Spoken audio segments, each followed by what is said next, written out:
Hello and welcome back to the Guidance from Within podcast. I'm your friend and host, Brittany. I am a spiritual life coach, an Akashic record reader, and an esoteric energy healer, and I blend all of those different modalities to help you empower your divine.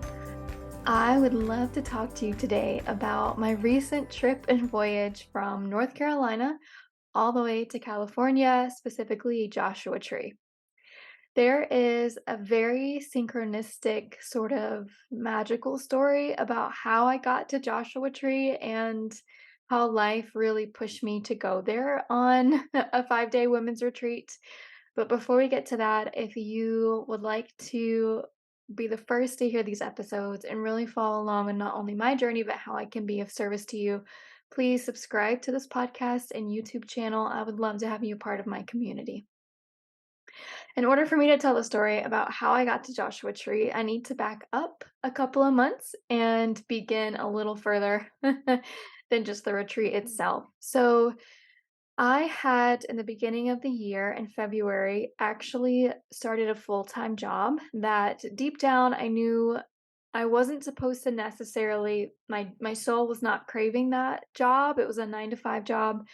But it for some reason, a part of me really gave in to a few fears I had about life and my journey. So I said yes to this full-time position. I was only there for 6 weeks and then decided I haven't had enough. I knew it wasn't for me. I knew my soul was going to slowly dwindle, and I knew my soul was really deeply asking for me to leave that position. So, after 6 weeks of me trying a 9 to 5 to see if I liked it, which I definitely didn't, I left that position.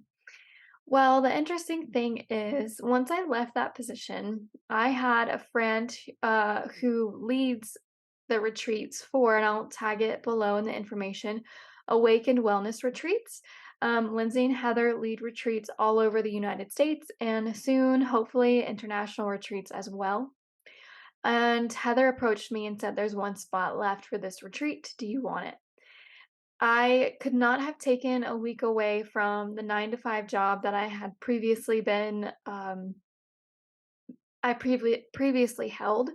So the fact that the opportunity came to me to go on this retreat was huge, and, I was gifted the retreat by spirit in a way. It was almost like life rewarding me for choosing my soul and choosing my heart over any sort of fear surrounding money, fear surrounding stability. So letting go of the 9 to 5 job opened the door and the opportunity for me to go on a retreat. But here's the catch. I originally said no to going on this retreat. And the reason why is because I had not flown by myself. Um, in a very long time since before the pandemic in 2020.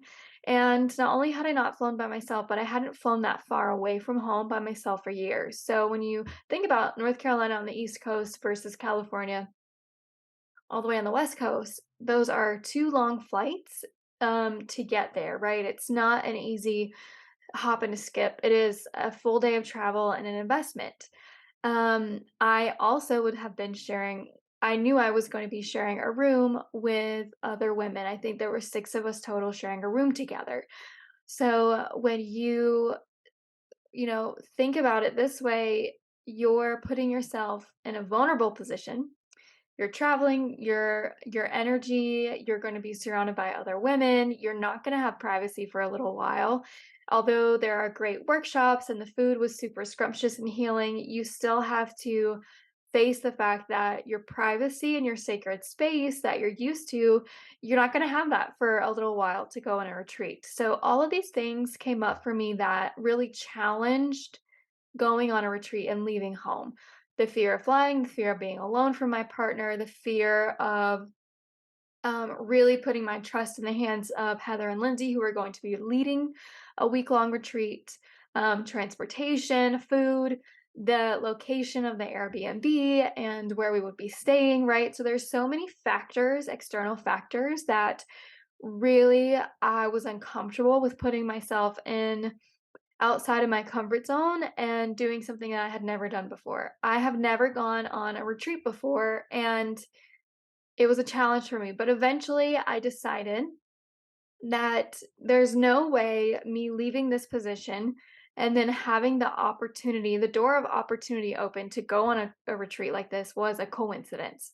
I knew deep within my heart that the opportunity to go on this retreat was really a gift from divine, and my spirit guides were gently and lovingly pushing me to go on this retreat, to get outside of my comfort zone and to be adventurous and to allow myself to be immersed in something new and something different. Um, when I was younger, I craved travel. I craved change. When I studied abroad, I traveled to 14 different countries. When I first left the United States by myself, I had just turned 21. And I got on a flight to India to do a month-long yoga teacher training. So travel for me and traveling alone had never really been a challenge, and it had never produced anxiety for me.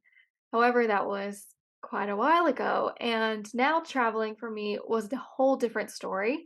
I am much older than I was when I traveled to India out of the country by myself for the first time, and that was 7 years ago. So a lot of shadow side came up for me, a lot of parts of myself I didn't expect, a lot of triggers came up for me during this moment of having to pack and prepare for travel in this way, and then also having to share my energy and my space with, 10 women in total was really hard for me to do at first.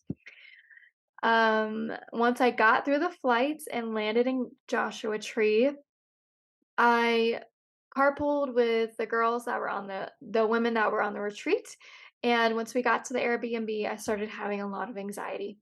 The anxiety lasted through the night and until the next morning, and one thing that was really important for me to understand is that the anxiety was showing me parts of myself that didn't feel safe or comfortable, but the anxiety gave me the opportunity to ask myself, "Why don't I feel safe or comfortable?" And what is the root cause of why my nervous system and why my whole system right now is in fight or flight? What is the root cause of why I don't feel safe? So I had to go through a lot of psychological and emotional evaluation when it came to why was I being so deeply triggered by all of these things. I will say after the first full day there, the full retreat day there, I was a totally different person. I felt so comfortable and safe around these women. I shared more than I thought I was going to share. I shared a lot of personal information more than I thought I would ever share with, women at this retreat. And by the end of this trip, was just in deep gratitude for having said yes to this. It totally was outside of my comfort zone. I knew it was a gift from divine, and my soul wanted me to say yes, and I'm so glad that I did. I'm going to give you a little bit of info about the retreat and what it looked like with Heather and Lindsay leading the retreat. So, a typical day, I woke up before sunrise every day. Not everyone did that, only a couple of us did that, chose to spend a quiet morning, a silent morning with the sunrise as we meditated and journaled.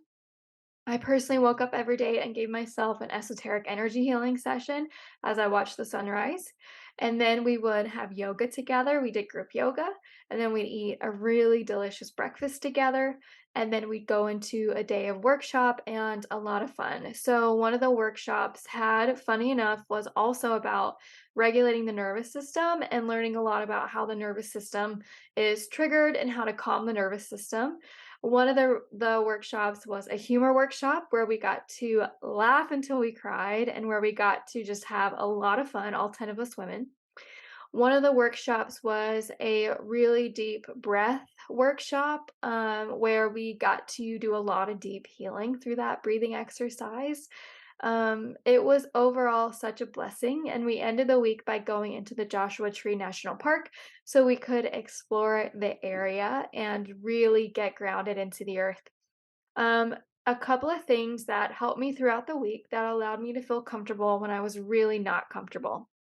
The first thing was having the self-awareness to understand that I was not the anxiety, but the anxiety was a mirror to show me things that were ready to heal within me. So the first biggest part was having the self-awareness to not give in to the anxiety, but to have compassion for myself and know that my anxiety was sharing a part of my story.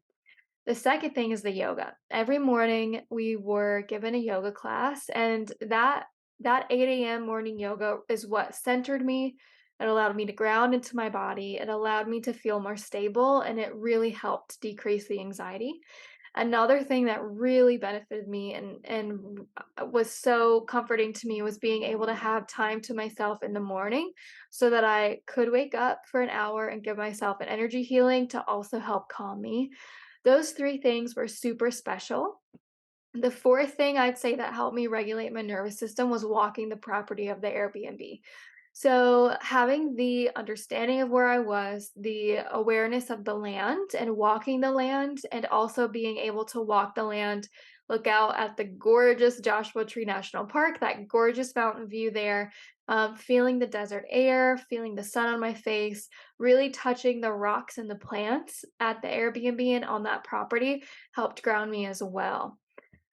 I am so grateful I went on this retreat, and if you yourself feel that you would love to go on a retreat and have some time away to learn more about yourself and to connect to other women in this way, I highly recommend Awaken Wellness Retreats. Heather and Lindsay are amazing and they facilitate the whole thing.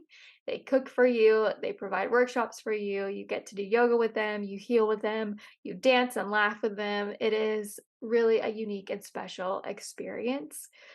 And just to conclude, if you are really nervous about doing things that are outside of your comfort zone, especially after something like the pandemic, especially when the world was quite literally turned upside down. The world was turned upside down, and it can be really hard for us to again take a leap and step outside of our comfort zone. If you have faith and trust in yourself and you see the signs and your intuition, listen to your intuition, listen to your heart. The doors of opportunity that are opening for you are there for a reason, and you know deep within you what is in your highest good and what isn't.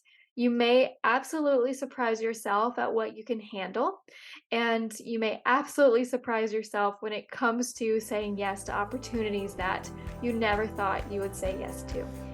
Thank you for listening to this week's Guidance from Within podcast. If you have any questions for me, feel free to reach out heartofbrit@gmail.com. I'd love to hear from you, and I'll see you next week on Guidance from Within.